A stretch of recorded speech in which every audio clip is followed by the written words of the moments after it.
Hi y'all, coming to you today with some news you can use. Spring has sprung and some of us are feeling the urge to get organized. As you can see from the closet behind me, I too need some help.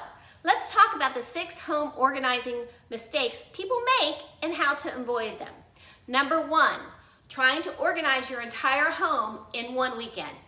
Don't do that. Try maybe 1 room per month. Number 2, not purging before you start organizing. You have to clear out everything first to make the process easier.